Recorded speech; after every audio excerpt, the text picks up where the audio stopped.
Alright. Not really entirely sure how to start these videos or anything of the sort, really. I just wanted to make a video because it's my 20th birthday today. Woo! 20th birthday. And I don't really like birthdays. It's a bittersweet thing, right? I mean, I'm 28. I'm getting up there in years. Getting up there. It's just there's nothing really to it's not to say there's nothing to celebrate. It's a great day, but it's also just another day. 21, it's like, oh yeah, I can drink. 16, you get a car or whatever. 18, yada yada. 28 is just another year to me. But I think the difference this year would be that I just have a lot of friends. Just a lot of friends that wish me happy birthday, which it's just such a small thing to wish someone happy birthday, but it does, in a way, make me feel better. Or not feel better, but it's, people wishing me happy birthday makes me feel warm inside. And today I got really bad deja vu about when I was 19 or 20, and I even journaled about it, where I felt like I had nobody. I had like a handful of people who told me happy birthday. Of course, I was so appreciative, grateful to those people. But I remember thinking to myself, like, man, why don't I have any friends? It seems like only my friends and my family is the only people who are telling me happy birthday, and it was kind of sad. I remember sitting at home and just gaming by myself on my birthday when I was 19, 20, and just being kind of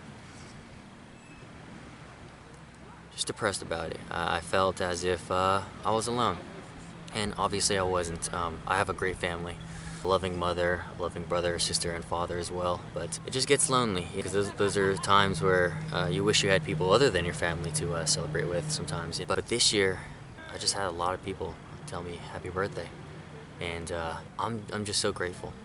I'm so grateful for all these people who are in my life, all these people in my life that just I hold so dear to my heart, and they do the same.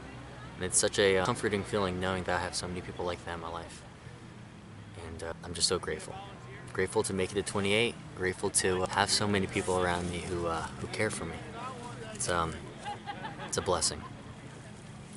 Most of the stuff that I want to say that I've learned is not like an epiphany. I haven't had an epiphany. My first thing that I've learned in my 28 years is to not chase people. Don't chase people. All right? Everyone tells you all the time. And yeah, do not chase people. If it's meant to be, it will be. When I was younger, I felt like an outsider. I was always a weird kid. I was really into anime and gaming. I was just weird, but I feel like since I didn't have that many friends, I tried to make friends with people who weren't really my vibe.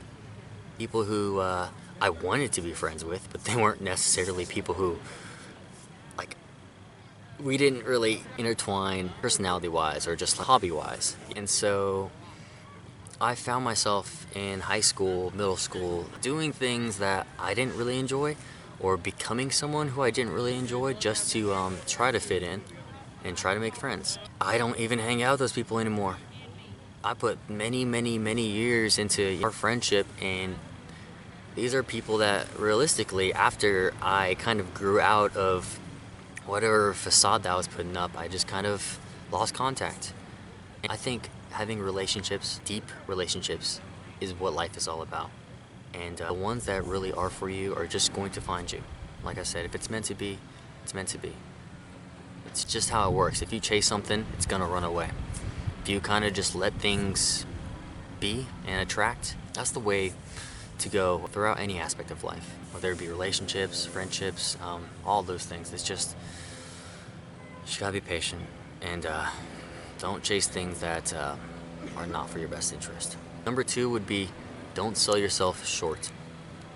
Try out new things. And that's something that I struggled with, and I still struggle with, and that's a big reason why I'm making this video, is because I don't even know what I enjoy. I spent so long just pent up in my room watching anime and playing video games. And that's awesome. I've met really, really cool people on these video games, and I've played video games with my friends for years. But at the same time, I was so comfortable with doing those things that I enjoyed that I never went out and tried to put myself in anything discomforting, to try out new things and possibly fail. The fear of failure was always a really big thing for me. Life is too short. Like I said, I'm about to be saying a lot of very cringe things. It's just, life is too short. Life is too short. You should go out and just try new things. I wish when I was younger I tried to do things and find hobbies that I could enjoy for the rest of my life. I never got into getting out of my box. That has kind of led me to being 28 and still trying to figure out what I enjoy, what brings me joy, what creative outlet is right for me. Because in this world of consumption, we're just always consuming. That's fine, especially when you're consuming, good material like books and whatnot. But at some point, you got to give back to the world. You have to create. You have to create, especially in our age, where everything is just force-fed down your throat. It's good to just have a creative outlet. Everyone's different, and everyone's got their own perks and their own personalities, and you just got to find out what creative outlet is right for you, whether it be painting, making videos, making content in general. It's just, you got to find out what's best for you.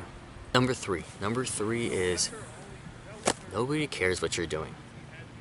Nobody cares. Everyone is so wrapped up in their own heads in whatever they're thinking of that they truly don't.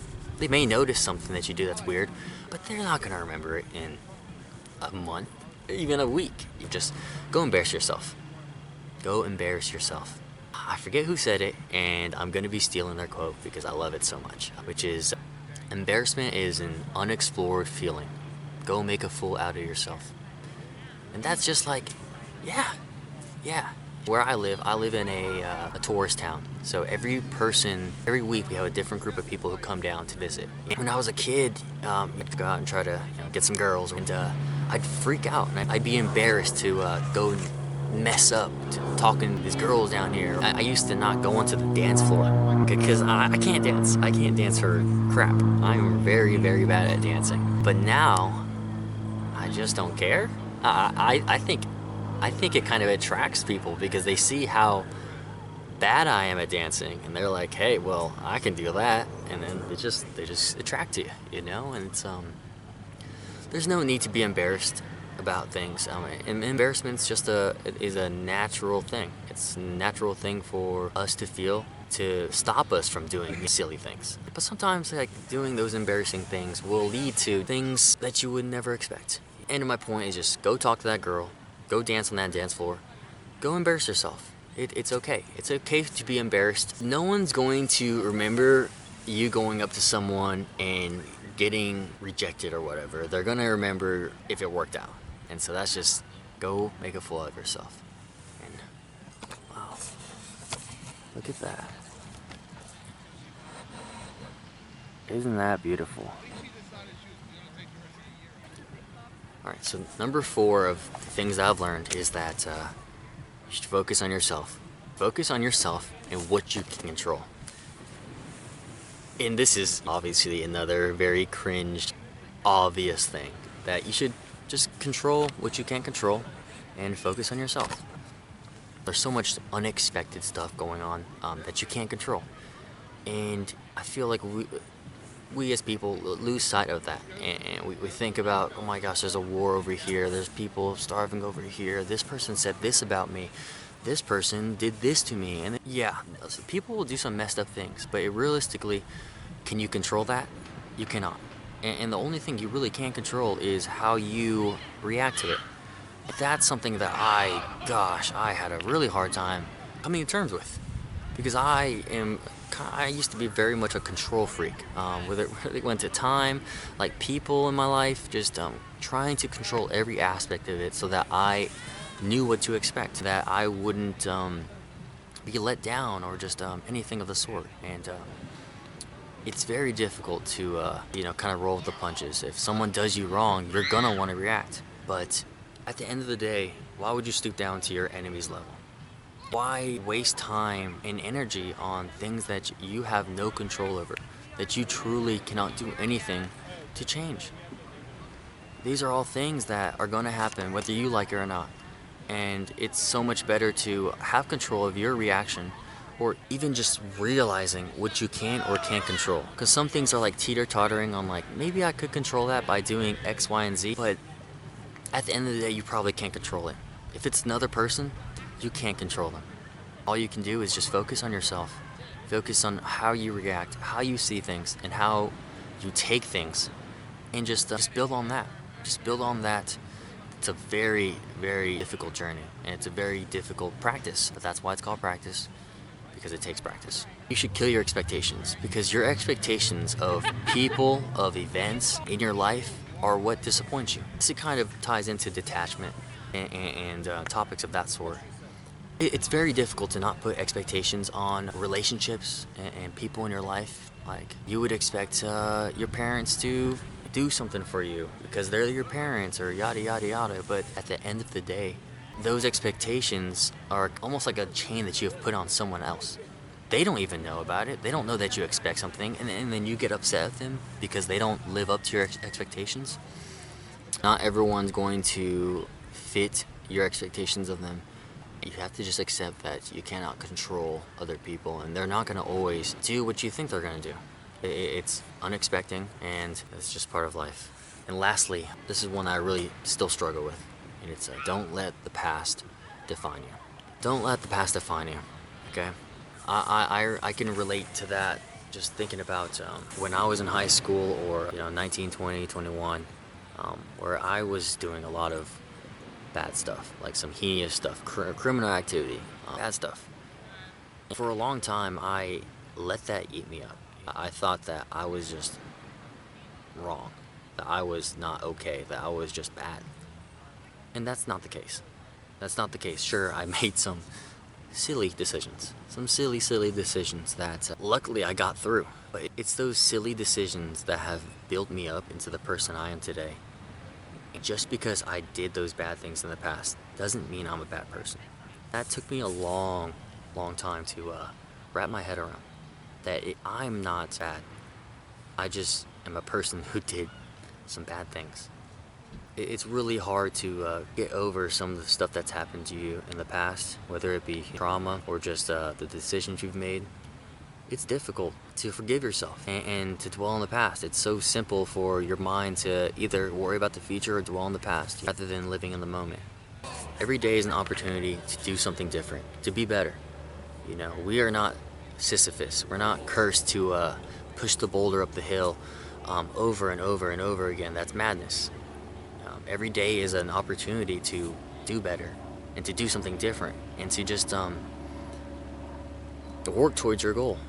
Every day is a blessing, and every day is another day closer to death. I know it's like kind of scary, but it's the truth. You lose every single day. So what I'm trying to say is just that I'm blessed.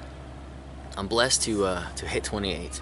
Blessed to have gone through the things that I've gone through, shape me into who I am today, to bring me to a point where I want to be better and have become better. And this is what I'll say is, if you are trying to be better, if you're looking at self-help stuff and trying to, build yourself up as a person, you're already doing more than 90% of the people out there. A lot of people are just okay. They're okay with just being who they are, okay of just doing the same thing over and over and over again with the same results. And that's okay. I can't control that. But just know that life is good. Life is good whether you're, a 20-year-old trying to figure it out like I was and then just being very lonely, or you're 40 and you don't know what you're doing.